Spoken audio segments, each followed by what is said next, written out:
That's right. Welcome to another special podcast of our BOA series. Today we bring to you one of the 8 of the BOA Challenge. Mr. Rodrigo Costa, thanks for joining us. Thanks for having me, guys. Pleasure. Awesome, man. I'm excited. So, you're our first, by the way. So we're going to try some things out on you. Hopefully it goes okay. But Yeah. Look at his face. He's like, what? Yeah. We're professionals. We're all I'm professionals. whatever. So, what kind of, how do you change your physical prep? Like when you book something like BOA in the distance, it's only a month away. Yeah. What do you change about life? Normally not much, but because I've been doing a lot more MMA, and in MMA I try to do the rounds shorter, just so I know, because MMA is 5 minutes, so I don't want to be doing 10-minute rounds or longer. I want to keep the rounds shorter. So basically, just I'm changing just that, just making the rounds a little bit longer, and obviously just concentrating a lot more on grappling. But yeah, not much. I keep intensity high, rounds a little bit longer, but pretty much the same. Yeah. Cool. For any of our listeners that don't know, you're a very accomplished grappler. You won a silver medal at Brown Belt Worlds in 2016. Is that right? Yeah. Yeah. You train with Felipe Pena. You're very accomplished. So Thanks. Can you tell us, a little bit about your history with jiu-jitsu? Like, you're obviously from Brazil. You've come to Australia. Talk us through that. Yeah. I was born in Brazil. I didn't really train there. My dad's trained a little bit in Brazil, and I think because of my dad, I got interested in jiu-jitsu and some other things, and fighting in general. But I started when I moved to Australia. I started in a gym in Perth here in 2010. I went to my first Worlds in 2012, with Ben Hodgkinson, trains with you guys there in St. Kilda. Yeah. So I did my first Worlds 2012. And then I think since 2012, I did all Worlds apart from maybe a couple that I missed because of injury or something, So, I've been trying to live that jiu-jitsu lifestyle, traveling around, spending money to compete. Yeah. So I started training here in Perth. And then I'm like in 2014, my sister got married in Brazil. And I remember I was at my grandma's house on holidays waiting for the wedding. And I researched jiu-jitsu gyms to go and train, And then Felipe Pena was like literally 9 Ks away from my grandma's house. And obviously I knew who he was, but I didn't know he lived there. So 2014, I trained with him for the first time for a couple of months. And then I went back to 2015. And for the camp in 2016, I went to Brazil and trained for 2 months there. So I did my camp at Pena's for the silver medal. And then late 2016, I decided to move there. So, and then I stayed there until I opened my gym here in Perth. So yeah, that's the story. Wow. Awesome, man. That's brilliant. And what about your, on BOA, the day of BOA, what will it look like to be you? What's your ritual on the day? How do you prepare on the day? I don't really have a ritual. I try. I think the thing with me is, and I think most people, but if I put enough work, and if I feel like I deserve the win, it kind of takes a little bit of the pressure away from worrying too much about the results. I get nervous no matter what, but having that thing in the back of your mind that, I've done everything I could have done. I've trained as hard as I could have trained. Kind of takes a little bit of the pressure off. So that's what I try to concentrate on. Early in my jiu-jitsu career, I cared too much about results. Like you almost win something and then you get really down like for days, and then you're like, oh man, am I really that good? Do I, is it worth it to keep doing this? But that's not the right way to approach. So I've been trying to move along in terms of analyze the performance instead of the result, that takes a little bit of the pressure away as well. I love but that. Yeah, I don't have rituals. I don't change much. I try to do what I do every day, and I try to get to that mindset that I'm comfortable with whatever happens if I train enough. That's awesome, man. I love it. You mentioned MMA earlier. Like you've also got quite a distinguished MMA career. So tell us about that. Like, did you always kind of plan for the MMA thing, and jiu-jitsu was kind of the vehicle, or the other way around? Like, how'd you fall Nah, into MMA? I didn't really think about MMA at all. Like I always loved watching MMA, and I was training with a lot of friends of mine. Like one of my main training partners is Jack Becker, and he's focused more on MMA and always has been.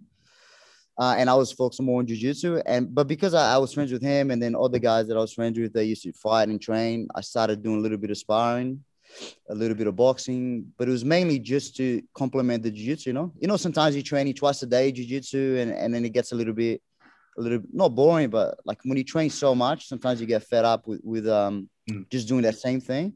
So I used to a couple of times a week or maybe once a week, I'll join the sparring, you know, the boxing, just get beat up by other guys.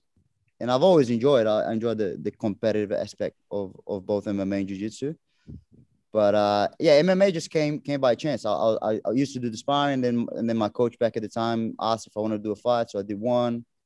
I did another one, and it was just in between my training camps for jiu-jitsu. I'll do a fight here and there, you know. But I didn't really get serious in MMA until I came back. I think my first fight back, because I fought 2015, and then I took a 5-year, like when I moved to Brazil, no, I didn't do any MMA at all, didn't throw a punch or nothing. And then when I came back to Australia, I came back late 2019, opened the gym, and then COVID happened. So there was no jiu-jitsu competitions happening, you know? And I've since literally 2012 when I went to my first Worlds, I've always been competing Abu Dhabi, Worlds, No-Gi Worlds. You know, I go to Brazil and compete. But there was nothing happening, you know. You couldn't travel, you couldn't compete. So I think that's why I moved a little bit to MMA. Yeah, so my first fight, literally, I was just like, I'll do a training camp with Jack because he was preparing for a fight.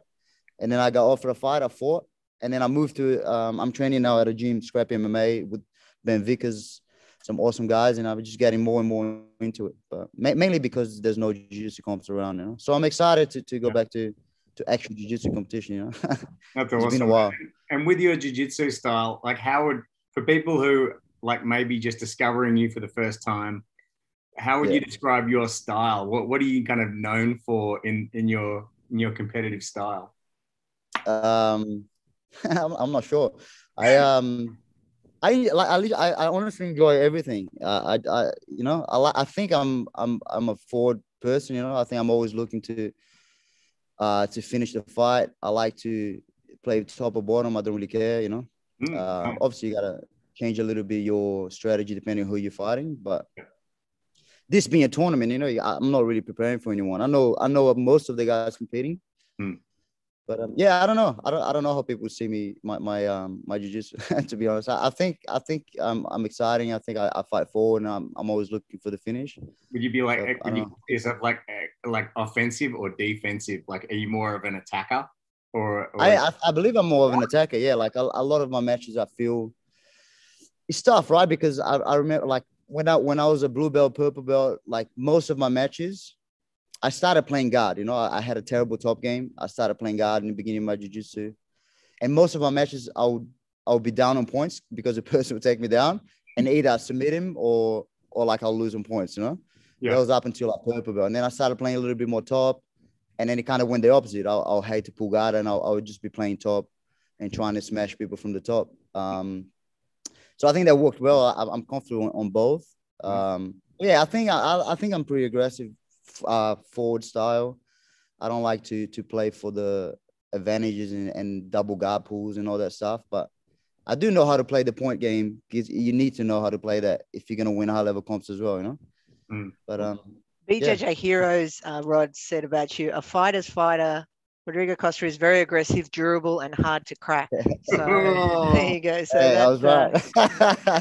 Oh man, I'll be watching you. I can't wait. So yeah, it's awesome, and it's really awesome too to have someone from Perth, like you said, in the BOA show that has been a little bit fragmented over the past 18 months or so, I suppose. What is it like over there in Perth at the moment with the jiu-jitsu scene? I mean, we're all pretty isolated at the moment. Yeah. With the jiu-jitsu scene, I think it's good. for a long time, I thought jiu-jitsu was going backwards in WA in terms of competition, you know? I remember when I was a white belt, blue belt, I would have so many matches I have to win to win a tournament. And then I thought, like, before I moved to Brazil, the numbers were going down and you know, the competitions are getting smaller. But now I think it's just making a comeback. You know, there's a lot of little events happening, like similar to Boa, but obviously on a lower level, like a local level. Just so there's SGT, SGF. There's a new Battleground Invitational or something like that is just starting. And there's the normal comps they do as well, the tournaments. So I think it's on the up. But yeah, I feel like I'm a black belt here in Perth, and not a lot of black belts compete, you know. So, but there are a lot of jiu-jitsu in Perth. Yeah, there's a lot of, particularly Brazilians living in Perth. There's a lot. Yeah, there's a lot. I just wish they would compete more, you know, including myself. But yeah, the scene is there's a lot of people here. There's a lot of jiu-jitsu. There's a lot of high-level guys. You know, there's guys that won worlds at blue belt. There's one of my students, Michael, won worlds. There's other guys, Scott. Scott, Scott, he's training with you guys, right? Yeah. That guy is. Oh, yeah. So Will Diaz is over there too. Yeah, he's another one of the 8. Yeah, he's coming over. Another one of the 8, super high level guy. So we have talent, and I feel like whenever we go out and compete, we represent WA well, you know. Even back on the days when I was collar belts and going out to travel over east, I felt like WA would always have a strong, not in numbers, but we always have a strong showing in the things we go to. I wonder what the secret sauce is that you can have not a lot of competition going on and yet be creating great competitors. That's interesting. Yeah, I think it's the isolation. I think there's a lot of depth. As I said, I've been over to Perth once, and there's just a lot of Brazilians. I don't know, maybe the climate or the surfing. It's I think it's similar to Brazil, right? Yeah, I think you're right. I think it's like the same as California for US, right? People like to go there in Florida because it's similar weather than Brazil. Yeah, you might be right, Kim. For sure. Yeah. And what about? Is it my turn to quit, Kim, for another question? Yeah. So what about? See what I said? Professional, Rod. Very professional here. All about that. What about some of the people that you could be facing at Boa? Have you fought them before? Do you know them well enough? Like, do you know them? I think I know all of them, but I don't I think I've competed against Sean before, like when I was a purple belt, maybe blue belt. Sean beat me in gi before. I haven't competed against Will or who's the other guys? Ariel, Jeremy Skinner, Keller. So I've competed against Keller before, but I think it was gi. You know, I competed against Keller a couple of times in the gi. But again, it was back like blue belt, you know, like I competed against Keller the first time with both blue belts for Abu Dhabi trials. On that distance, yeah. Because you're a little bit smaller. Do you mind if I say? Because I know when we trained together, it was great. I would always grab you. It's nice to have a. I'm super short now. I'm kidding. Yeah, I'm like I think me and Ariel, I think the smaller ones, right? Yeah, I think I'm around 73. Yeah. Yeah. Yeah, but you don't mind? That's you. You're cool with that because I think some of the guys might be coming down to the weight division. I don't even know if it's weighing the day before, is it? Or the same day? I don't know. We should have asked that of Sai and Tiago. Huh? We had them on yesterday. Yeah. Look, man. To be completely honest, of course, I'll prefer if everyone was 73 kilos in my weight, you know, or even better if everyone was lighter than me. But it's a good challenge. I don't mind, you know. It's a good challenge. There's a lot of good guys. I would much rather compete against good guys and they'd be heavier than me than just do a local comp where I have no challenge to you know, no one like I'm looking forward to beat. You know what I mean? Push you, yeah.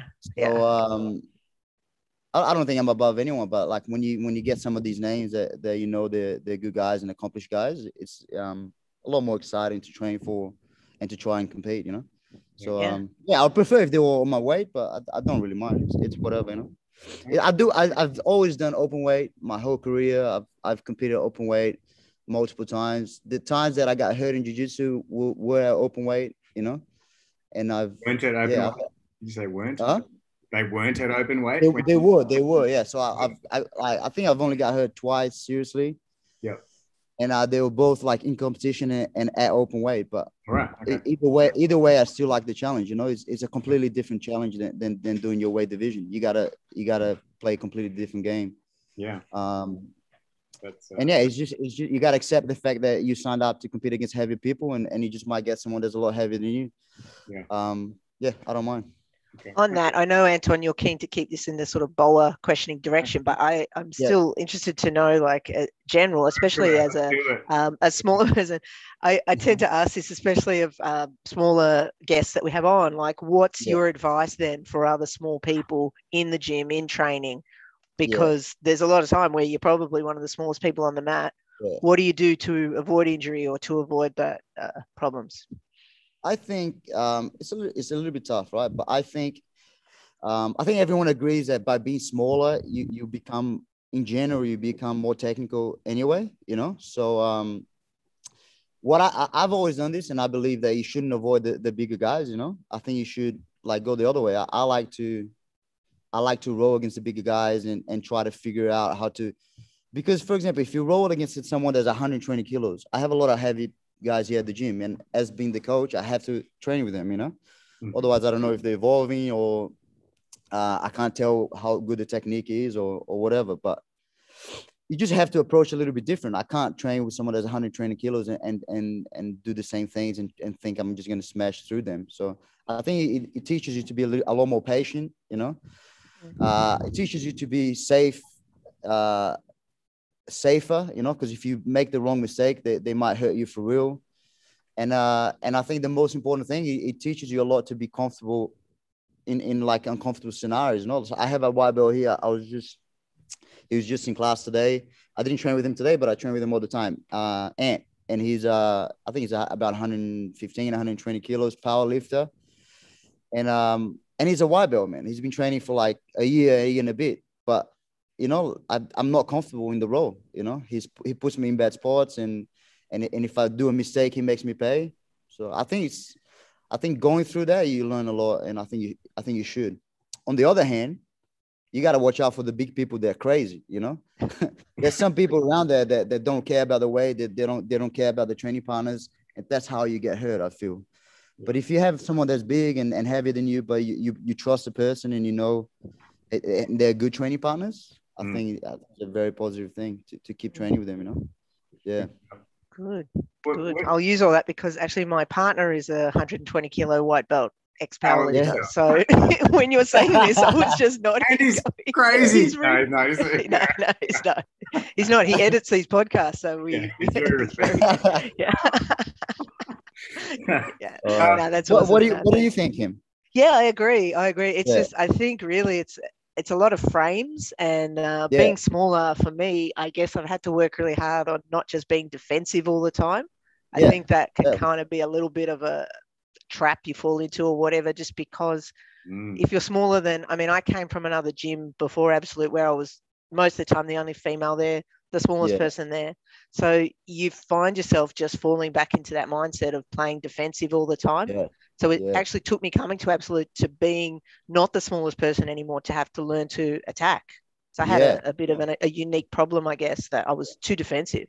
Yeah, that's a very good point. But and even in training with heavier people, you like, you know, you have to be defensive and you have to be safe, and then you gotta always be trying to look for your spots to go on the offensive, even against heavier guys. Because if you're on the defensive against someone that weighs 120 kilos for 7 minutes, eventually they're gonna get you, you know. Yeah. So you have to wait for your time to go on the offensive, even with heavy people. Yeah, a good point. Yeah. Love it. Yeah. So back to BOA. What does BOA? It's good. No, of course. Anton and his BOA. I was just happy to have you on as a guest, Rod. Yeah. He was legend, by the way, Rod. Absolute legend. Thank you. I'm really enjoying getting to know you. Thanks. What are your views of BOA as an event? I mean, I think this is event number 5. I don't know if you've been champion since the beginning, but how do you see it on the world stage of competition, and where do you see its place in the world is? I'm super happy to compete on that. You know, I think I've seen all the bowlers. I know they had a lot of high level and like star guys. You know, like I think they flew over DJ Jackson, Craig Jones was on it, right? Like heaps of guys from States. They had Edwin Najmi at one, I think. So yeah, it's a pleasure to be in among one of those guys, you know. Yeah, it's super good. It's kind of hard to find a high level invitational like boa, you know, I'm glad that we have one in Australia at least, you know. In the States seems to be popping up everywhere. So it's good that Australia has one and I'm part of it. Yeah. I'm super happy. Brilliant. And I think as kind of bad as this international situation is at the moment, it's kind of lucky for us that we've got such depth in Australian Jiu-Jitsu that we can put on an event like this with the standards Australian that we've got. guys, and show everyone that, you know, we actually don't need the international stars to still put on a really high level show with really high level guys. So yeah, it's great. It's fantastic. Sure. I think Australia has been showing that we're not far from the top, right? You got guys like winning regularly on a high level world stage, black belt, you know. So yeah, I think Australia has been put on the scene by all these top high level guys, and only up from here. 100%. Yeah, awesome. Yeah, it's good. Brilliant. That's it. Are you taking anyone else with you to Melbourne when you go over? Have you got an entourage? Have you got? I think there's a couple of guys that are keen to go. Yeah, I think I'll have about 3 or 4 guys with me. It's so hard with COVID now. So I have about 3, 4, or even more guys that want to go and are ready to go. But it's always like, we're gonna go. I'm planning on going, but who knows if it's gonna be a case here? You know, if there's any scare that if they go, they might have to quarantine, then people give up straight away. Yeah. But yeah, like I said, my dad lives in Melbourne at the moment. My mom and my dad. So my house is open for the boys, and I think we have a couple with us. Yeah, and I also have a couple of friends that live in Melbourne. You know, Marco's training at Absolute with you guys, and Delby, really good mates of mine. They train at Absolute as well. Yeah. Right. So at the very least, I'll have a couple of mates in there to help me out. Right. Yeah, awesome. And I think Anton kind of touched on this a little bit at the start, but just to bring it back to full circle, like, so have you really like amped up your training for this event, or would you say you've just kind of maybe, you know, 1.5 times what you used to do, or are you just kind of staying pretty chill? What's your average training look like? I'm already training. I've been training really hard for several months because of the MMA fights, you know. So I will be fighting very soon, I think, for the Eternal title. Cool. So there's nothing booked now, but I like to stay active. So I'm still training twice a day, once hard, once a little bit more chilled. And having a school, it makes it super easy because whenever I want to do some training, there's always people here to you know, I can train whatever class I want to. So the intensity of the training hasn't changed too much. I'm training hard, but I was before. But I've changed, like I said, what I've training a little bit more. You know, so I've changed a little bit the length of the rounds and just trying to do a little bit more jiu-jitsu. You know, I'm still training a little bit of MMA, but focusing a lot more on jiu-jitsu for this, of course, because it's only jiu-jitsu. But going back into wrestling a little bit, you know, because I know it's IBJJF points. Yes. So you don't want to get taken down and get scored on. So yeah, just in terms of like strategy, I'm changing a little bit. But the intensity has been there the whole time. Yeah. And what about like who's gonna corner you on the night? How does all that work? Because I don't understand when you travel, and if you may travel alone, do you just find someone random that you know to corner you, or how do you do it? Man, Michael is gonna corner me. You know, like Marco Ponders, he's I think he trains with you guys at CBD. Yeah, Marco, brown belt Marco. Yeah, he definitely does.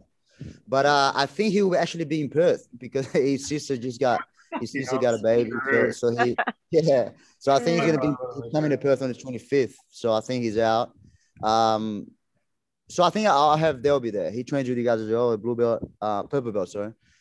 So like if no one here from the gym comes over, like maybe Jack will go with me or something. But it's tough. Jack is also in training camp for his Eternal fight. I think it'll be Delby on the corner, you know. Okay. Yeah. Cool. Yeah, no, it'll be awesome. I mean, you may not even be able to hear your corner over the crowds. I think it's going to Yeah. be a pretty big event. It's been Yeah, I'm 3 years excited. since Melbourne put on a BOA, so yeah, it's Yeah. great. It'll be at the pavilion. Huh? Yeah, at Yeah. the pavilion. That's right. I think. Have you done any MMA I've done. Yeah, there? I Yeah, fought over there in the second last fight I had. Yeah, at the pavilion. Yeah, yeah. nice So place. Very good. yeah, it should be a good one. So yeah, really looking forward to it. So yeah, thank you so much for taking the time to speak with us. As we said, first cab off the rank of Yeah. BOA series. So looking Pleasure. forward Thanks for to having me, guys. seeing you in person All on the right. night, You and got this, yeah, man. represent. Awesome, for sure. I'll come do a few rounds with you guys as well. That'd be great. Yeah, Take, look forward take to it it. No, easy. always good to share the rank. Jiu-jitsu only for me when you're doing rounds, bro. No ground and pound, right, man? For sure. I'll try. Awesome. All right. Well, all the best of It's a luck little bit to of muscle you. memory. Huh? That's right. Yeah. Good luck. Good luck on the night. Yeah, as I said, we are going to be having a few other BOA competitors on talking with them over the coming weeks. But Awesome. fingers crossed, all borders stay open and we can Yeah. get you over here for Yeah. what hopefully will be a great night. And really looking Yeah. forward Can't wait. to seeing it. Yeah. Awesome. Thank you Excited. again. Thanks for having me, guys. Yeah. Awesome. Thanks, bro. Awesome. Thanks, Rod. See you Thank soon. Thank you. Bye. Bye. Bye.